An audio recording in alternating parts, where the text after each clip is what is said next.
Il regarde, et la personne devant lui disparaît. Pas un bruit, pas un cri, pas un mouvement. Elle est là, puis elle n'est plus là. Eric s'arrête net, son regard reste fixé à l'endroit exact, son cerveau cherche une explication logique mais rien ne colle. Autour de lui, la rue continue de vivre, des gens marchent, parlent, rient comme si rien ne venait de se produire. Eric avance lentement, regarde le sol, aucune trace, aucun objet, rien. C'est comme si cette personne n'avait jamais existé. Il secoue la tête, doute encore une seconde, mais en relevant les yeux, une femme à quelques mètres disparaît à son tour. Cette fois, il n'y a plus de doute. Eric recule immédiatement, son cœur accélère, il fixe la zone, il attend, et ça recommence. Un homme disparaît, puis une autre personne, toujours sans bruit, toujours instantanément. Eric tourne sur lui-même, observe chaque détail, il ne cherche plus à comprendre mais à anticiper. Qui sera le prochain ? Il fixe un groupe, une femme parle au téléphone, un homme passe derrière elle, et en une fraction de seconde, elle disparaît.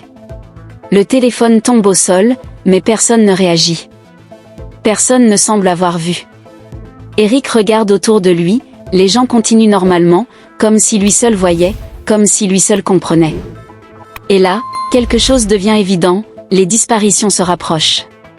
De lui, Eric commence à marcher plus vite, il veut partir, s'éloigner, mais peu importe la direction, ça continue. Une personne à sa gauche disparaît, puis une autre derrière lui, puis une autre encore plus proche. Il s'arrête brusquement, respire fort, son regard devient nerveux, il n'y a plus de hasard, tout converge vers lui.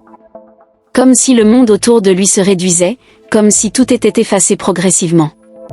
Il recule, encore, mais plus il recule, plus il y a de vide, moins de gens, moins de bruit, moins de vie, jusqu'à ce qu'il reste presque seul. Le silence devient lourd, oppressant, puis tout s'arrête. Plus aucune disparition. Plus aucun mouvement. Juste lui. Pendant quelques secondes, il croit que c'est fini. Mais il se trompe. Quelqu'un est là. Devant lui. Un homme. Immobile. Qui le regarde directement. Eric se fige. Cette fois, c'est différent.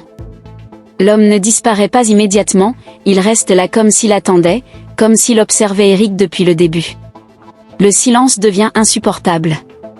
Puis lentement, son corps commence à disparaître. Pas d'un coup. Progressivement. Ses jambes disparaissent, puis son torse, puis ses bras.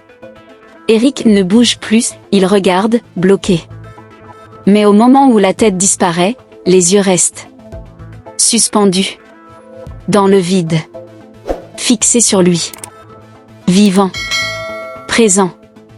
Eric recule, mais les yeux le suivent, jusqu'à disparaître eux aussi. Silence total. Eric est seul. Complètement seul.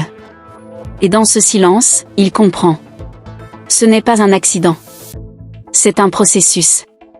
Quelque chose efface les gens, un par un, jusqu'à ce qu'il n'en reste plus qu'un. Et maintenant, il ne reste plus que lui. Et toi, si tu voyais les gens disparaître autour de toi et que tu savais que tu étais le dernier, tu ferais quoi ? Abonne-toi maintenant et dis-moi ta réponse en commentaire.